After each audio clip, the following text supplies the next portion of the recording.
Good evening, everyone. I was scheduled to speak this Friday. Pero in advance na ako, naging non-prime time yung schedule ko. From non-prime time to... Okay, anyway, good evening, everyone. I'm deeply sad sa pagkawala ni Mother. Kasi, ako nag-umpisa lang ako, medyo naiyak na ako. Kasi she is really, literally, a second mother to me. I began my career in show business, in the producing side. Mother gave me the break as a producer. First, as a line producer for movies. Sabi ko kay Mayor Bong Mercado at one given time, sabi ko, Mayor Bong, Bong, sabi ko sa kanya, kaya ko bang maging line producer tulad mo? Kasi gusto ko sana maging line producer. Tapos sabi niya, oo, kaya mo, Manny. Ano ka ba? Matalino ka naman. So, with his blessings of Mayor Bong, tinuruan niya ako patiently on how to do line production. At that given time, I was the manager of Maricel Soriano, who I managed for around 18 to 20 years, na naging isang original Regal baby. That's why I was very close to Mother Lily dahil aside from being manager of Maricel, syempre there is that relationship also with the producer dahil yun ang dapat. It has been a smooth relationship with Mother as our producer, both Maricel and myself. And hindi ko makakalimutan yung point na ganun pala ang Chinese na pag pinagkatiwalaan ka ng isang proyekto, tuloy-tuloy yung pagtitiwala niya. I never lost that trust. Thank you, Mother. Because if I would recall my journey to Regal Television, I was trusted with one show, which is Mother Studio Presents. And off we went regularly to far away Parañaque to visit and deal with Direk Argel Joseph, who started our Regal Television via Mother Studio Presents. And then after one project, after that project became very successful, because it became a consistent top rater on GMA 7.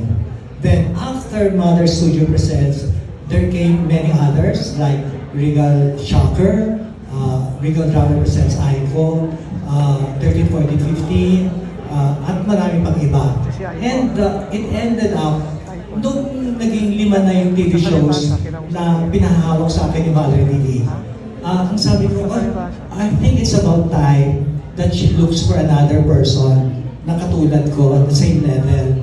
Kasi 5 na hinahawakan ko eh. And that's a very hectic sketch for me dahil in order to be on top of 5 TV programs na running every week, madugo yun. But Mother kept, sabi niya, no, Manny, I would not like to hire another person aside from you. Dahil, lagyan mo lang ng tao yan. Tao-tao lang yan, Mana. You supervise them. And then, you take charge. You're on top of that because I only want to deal with you. No one else. Siyempre, given the opportunity, di ba? I'm very thankful that Mother trusted me that much. Nakakataba ng puso dahil yung pagtitiwala niya, talagang sobra-sobra. And I'm very thankful of that.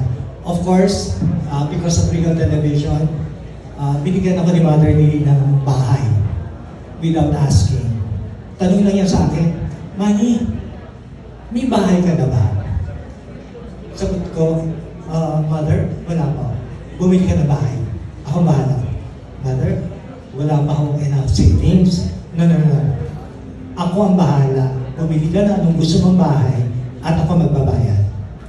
So, syempre, ang binili kong bahay, yung pinakamura na para affordable I didn't want to take advantage of the generosity of Mother Lily. Pero ang pinili ko, yung isang simpleng townhouse. Hindi ko pinili yung corner lot na townhouse. Kasi syempre, mas mahal yun. At baka ending, hindi ko well, I know naman na Mother Lily will pay for it. So alam ko hindi mareremata. So, I bought it, she paid for it, and in the end, I owned it. O di ba, saan ka nakakita ng producer na without asking her, na talagang out of the blues, biglang naisip niya, may bahay ka na ba? So that's how much she cared for her people. And I truly appreciate that. There have been times na nagkakaroon sila ng gap.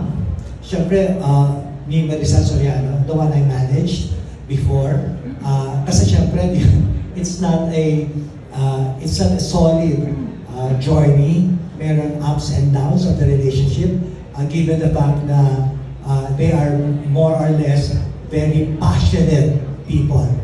Mother is passionate, and so will Maricel, very passionate. So I was just always on the middle, trying to make a way to pacify things and make the relationship better and to be more productive, so that Regal Films, kasi modesty aside, Regal Films naman made Maricel, and with all the many box offices of Maricel, naging isa siyang treasured Regal baby ni Mother Lily. One thing more, before I forget, is I would like to thank Rosel Monteverde, because medyo mahaba nito sa kwento ko. The last memory of me with Mother Lily is thanks to Rosel. She invited me to a early dinner in Gloria Maris with Mother. And I was very thankful kasi for the longest time I wanted to have dinner with her. Nainggit ako sa Wednesday crowd nila Cesar Talavisa, Melo Fagar, because they visited Mother Lily in Green Hills. Tapos, hindi ako kasama. And then, right after that, Rosel invited me. Ewan ko kung nabasa niya yung utak ko, whatever. So, readily, with her invitation, tuloy-tuloy agad ako sa Gloria Maris. And sabi nga ni Rosel, oh, Manny, si Mother hindi lumalabas ng bahayan, ha? Pero eto, lumabas siya ng bahay. Kasi na-miss na rin niya ang Gloria Maris food. Paborito niya yun. And then, she was there. She was seated and, made an effort to eat. Kasi, di ba, medyo mahirap na siya lumanok or kumain. And I saw how much Rosel cared for her mother. So, I am very touched. I will never forget that moment, simply because Mother kept saying, I miss you, Manny. I miss you, Manny. Paulit-ulit. Those were her lines. Those were her only lines at that given. I miss you, Manny. Of course, I would reply back, I miss you, Manny, too, Mother. I love you. Ganon. So, thank you, Rosel, for giving me that moment, because I will forever treasure that. And it's very good closure that whatever I am today is very much because of Mother Lily. I love you, Mother. Thank you.